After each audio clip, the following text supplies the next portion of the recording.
Wicket তুলে সাকিব স্টাইলে মাহমুদুল্লাহ রিয়াদের মুষ্টিবদ্ধ উদযাপন।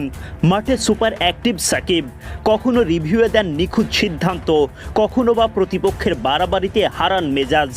বোলিংয়ের পর ফিরতি ক্যাচে জোরালো আঘাত, তবুও ক্যাচ ফেলেননি তানজিম সাকিব। হাথুরুর দুশ্চিন্তা কমালেন লেগি রিশাদ, কিপ্টে বোলিংয়ে সেরা কাটার মাস্টার মুস্তাফিজুর রহমান। এমন বুক চিতিয়ে লড়াইয়ের ম্যাচে শেষ পর্যন্ত জয় বাংলাদেশ। আউট, সুপার 8-এর স্বপ্ন এখন হাতের মুঠোয় বাংলাদেশের।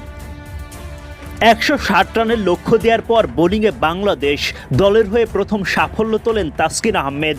মাইকেল লেভিটকে ফাঁদে ফেলেন, দারুণভাবে ক্যাচ লুফে নেন তাওহিদ হৃদয়। প্রথম উইকেটের দেখা পায় বাংলাদেশ। আগের ম্যাচে 200 উইকেটের মাইলফলক স্পর্শ করা তাসকিনের 202তম আন্তর্জাতিক উইকেট। তাসকিনের রেশ কাটতে না কাটতেই তানজিম সাকিবের শিকার। বিগ ফিশ ম্যাক্স ওদের জোরালো শটে ক্যাচ লুফে নেন বোলার নিজেই। হাতে প্রচণ্ড আঘাত পেলেও বল ছাড়েননি, মাঠের বাইরে গিয়ে নিতে হয় চিকিৎসা। নেদারল্যান্ডস ব্যাটাররা মারকুটে ব্যাটিংয়ে চাপ দিতে শুরু করেন, তখন বোলিংয়ে আনা হয় মাহমুদুল্লাহ রিয়াদকে। বোলিংয়ে এসেই সাফল্য, বিক্রমজিৎ সিংকে স্ট্যাম্পিংয়ের ফাঁদে ফেলে ফেরান মাঠের বাইরে। নেদারল্যান্ডস অধিনায়ক স্কট অ্যাডওয়ার্ডস অলরাউন্ডার সাইব্যান্ট অ্যাঙ্গেলবেক্টকে সঙ্গে নিয়ে গড়ে তোলেন দারুণ একটা জুটি। তারা ভয় দেখাতে শুরু করেন বাংলাদেশকে। চিন্তার ভাঁজ টাইগার হেডমাস্টার চান্ডিকা হাথুরু সিংহের চোখে মুখে।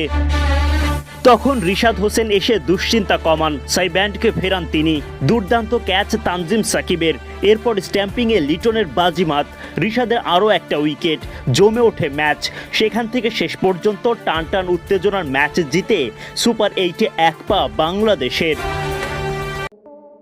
নেদারল্যান্ডকে কাঁদিয়ে ম্যাচ জিতল বাংলাদেশ। সুপার 8-এ জায়গা করে নিল টাইগার। বাংলাদেশের পয়েন্ট এখন 4। দর্শক, টিকেটের সকল খবর পেতে আমাদের চ্যানেলটি সাবস্ক্রাইব করে রাখুন।